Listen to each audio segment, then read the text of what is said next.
You are being watched. Not by cameras, not by the government, but by the people around you. Every time you step out your door, you enter an arena, a silent, invisible battlefield where status is negotiated. Power is assessed and victims are selected.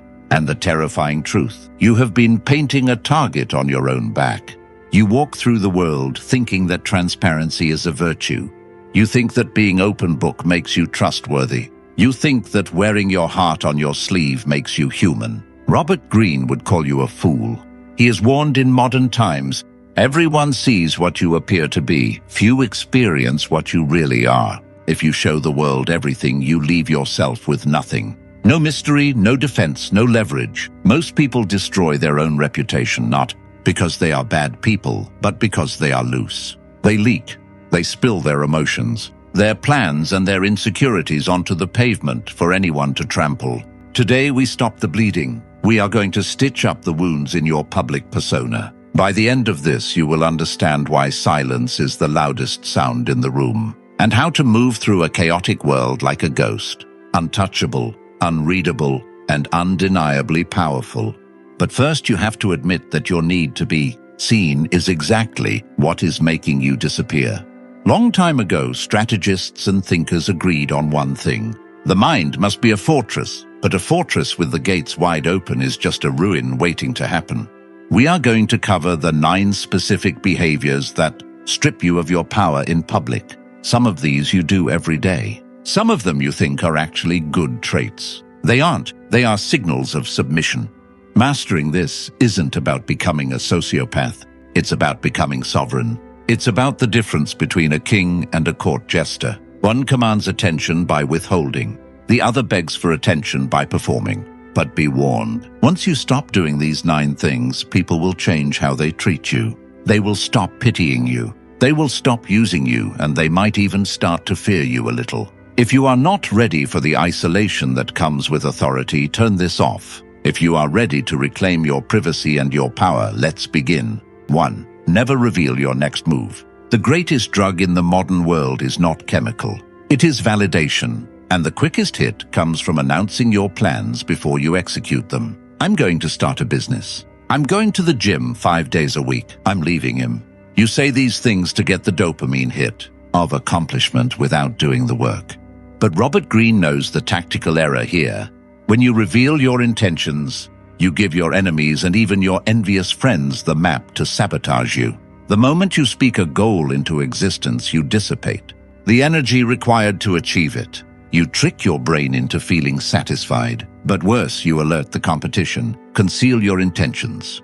As Robert Greene writes, if people do not know what you are up to, they cannot prepare a defense. They cannot block you. Move in silence.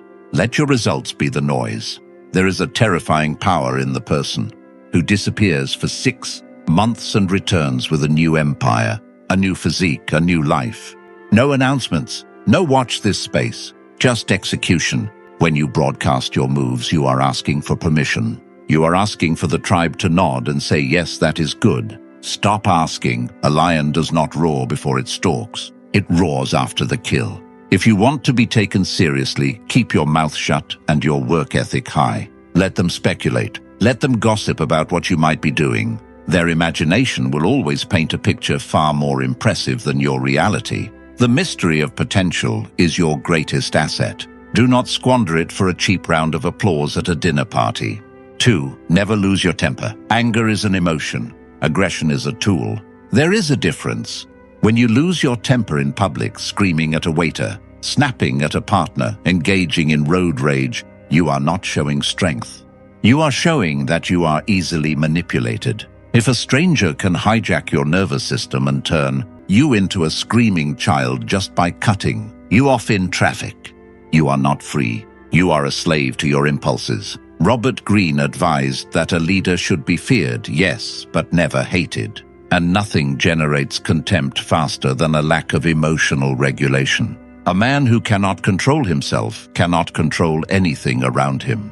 When you explode, you reveal your triggers. You show the world exactly where your buttons are. A smart enemy will file that information away and use it to destroy you later. They will know exactly what to say to make you look unhinged. irrational, and dangerous. Silence is always more intimidating than screaming.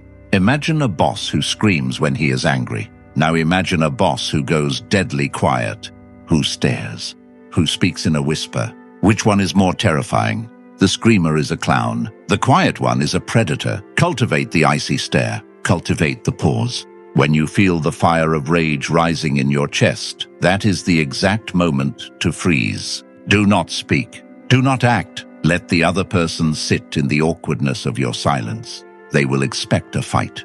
When you deny them the fight, they are left fighting themselves. They look foolish. You look untouchable. Master your nervous system, or the world will master it for you.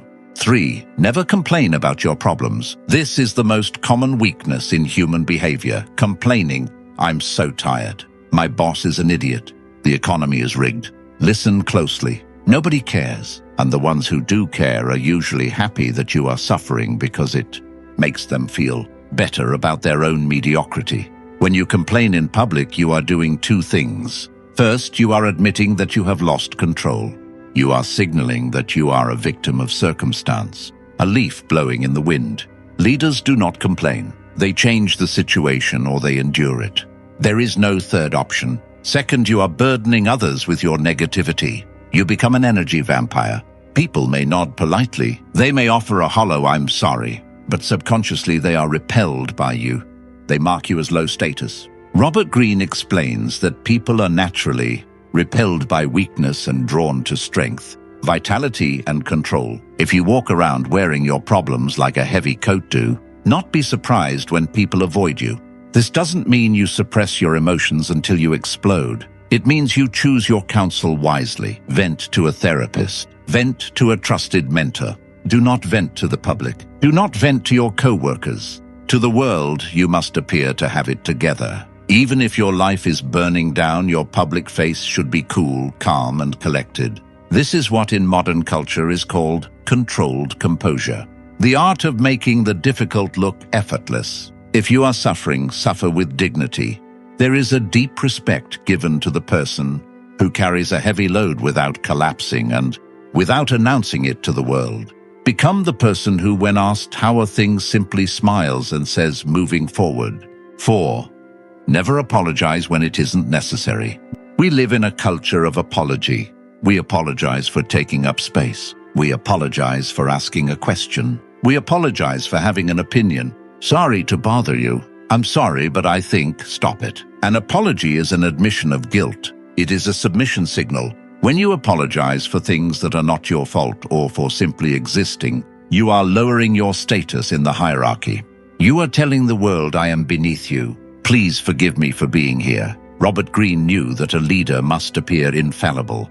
While you are human and will make mistakes, you must reserve your apologies for when you have truly wronged someone. If you are late, do not say, sorry, I'm late. Say, thank you for waiting. If you have a differing opinion, do not say sorry to disagree. Say, I see it differently.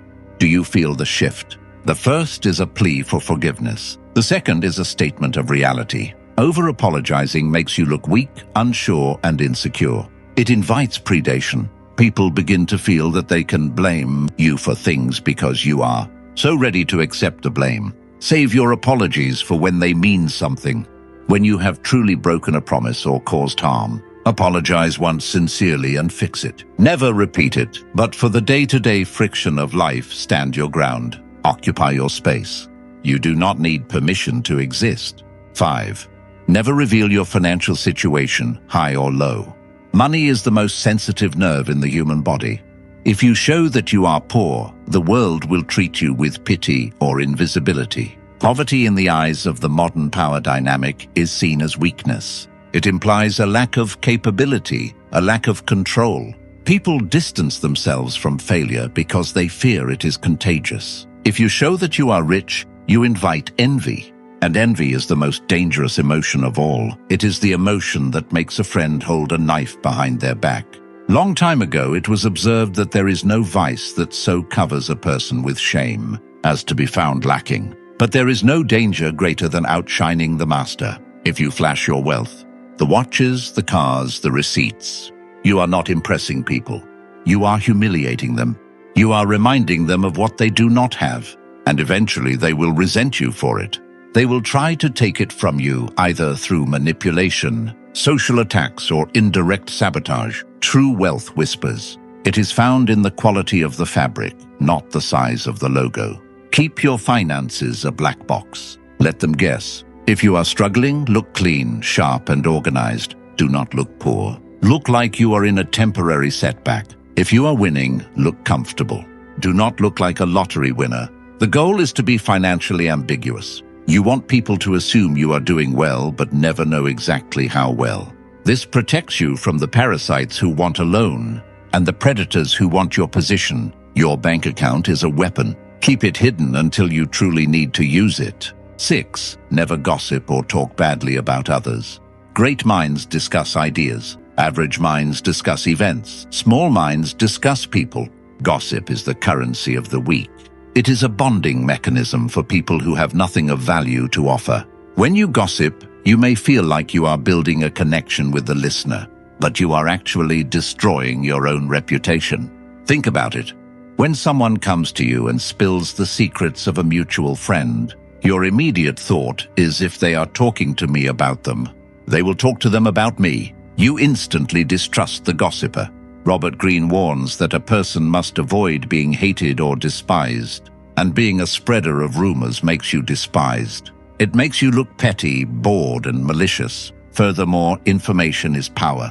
When you gossip, you are giving away information for free. You are leaking leverage. A strategic mind listens to gossip but never contributes to it. Be the black hole of information. Let people tell you everything. Nod, listen, gather the data, and then say nothing. This makes you quietly powerful. People will know that you know their secrets, but they will not know if you have told anyone. That uncertainty gives you control. Never speak ill of your enemies in public. It makes you look obsessed and bitter. If you must destroy an enemy, do it through action, not through words. Do it so silently that they do not even know it was you. To speak bad words is to show that they have affected you. To speak nothing is to show that they are beneath your attention. 7. Never explain your philosophy. Waste no more time arguing what a good man should be. B1. Marcus Aurelius. There is a tendency, especially when we are working on ourselves, to want to preach. We find a new diet, a new religion, a new political stance, or a new philosophy, like stoicism or Robert Greene's ideas on power. And we want to tell everyone at the dinner table. We want to convert them. We want to prove we are right. Do not do this.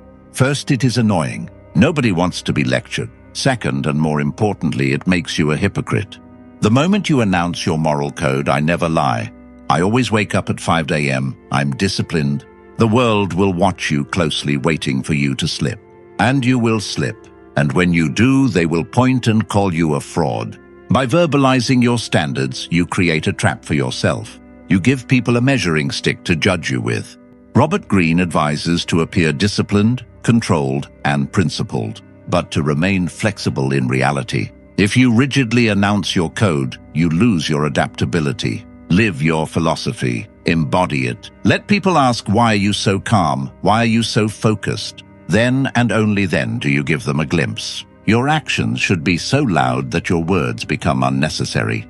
The strongest argument for your way of life is your life itself, not your explanation of it. 8. Never seek approval or validation. This is the root of all the other sins. The deep knowing hunger to be told, good boy, good girl. We are trained from childhood to seek the approval of authority figures, parents, teachers, bosses, gods. We perform tricks for treats. But if you want to be a sovereign adult, you must kill this instinct. When you seek approval in public by fishing for compliments, by checking to see if people are laughing at your jokes, by changing your opinion to match the group, you are handing over your leash. You are saying, my self-worth is in your hands, please be gentle. Robert Greene knew that a leader must be self-contained. He listens to advisors, yes, but the final decision is his alone. He does not look to others for permission. When you stop trying to impress people, a strange thing happens. They start trying to impress you. Validation is a dynamic of high status and low status. The person seeking it is low status. The person giving it is high status. When you ask for approval, you permanently place yourself in the lower position. The only validation that matters is the reflection in the mirror. Did you stick to your code? Did you execute your plan? Did you control your mind? If the answer is yes, the applause of the crowd is irrelevant. If the answer is no, the applause of the crowd is meaningless. Become immune to praise and criticism alike. They are two sides of the same coin. Manipulation. If you can be lifted by a compliment, you can be destroyed by an insult. Reject both. 9. Never reveal your vulnerability or shadow. Modern psychology tells you to be vulnerable, to share your trauma, to cry in public. They call it bravery. Robert Greene would call it a mistake. There is a time and place for vulnerability. It is in the private sanctuary of your home with people who have earned the right to see your true self. It is not on social media. It is not in the boardroom. It is not on a first date. The world is not a therapy session. It is a hierarchy. When you bleed in the water, the sharks do not feel empathy. They feel hunger. If you reveal your deepest insecurities, your past traumas, and your darkest fears to the public, you are handing them the blueprint to dismantle you.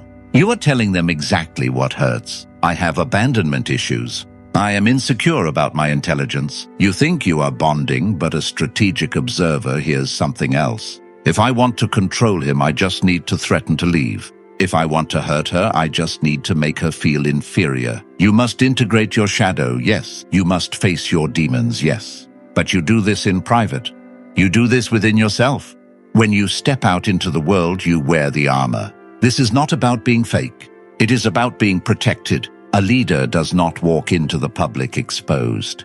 He carries himself with control and composure because he represents strength. If you want to be respected, you must appear whole. You cannot guide others if you are visibly falling apart. Keep your wounds covered until they become scars. Then you can show the scar as wisdom, not the wound as a cry for help. If you stop doing these 9 things, you will feel a vacuum form around you. You will speak less, complain less, explain less. At first, people will question you. They will say you have changed. They will try to provoke you to bring back the old reactive version of you.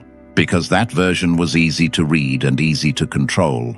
Hold your ground. In that silence, you build presence. You become harder to figure out, harder to influence. By removing these behaviors, you remove the handles people use to control you. You become smooth, untouchable. You begin to observe more because you are no longer performing. You start to see people clearly, their insecurities, their patterns, their need for validation. And once you see the game, you can no longer be controlled by it. Robert Greene did not teach these ideas to make you cold. He taught them to make you effective in a world where perception is power. The world is noisy. Everyone is demanding attention. Be the one who stays quiet, who observes, who keeps control. But understand this. Once you close yourself off from the noise of the world, you are left alone with your own mind. And that is where the real battle begins. Because when the outside becomes silent, the inside becomes loud. You have learned how to protect yourself from others.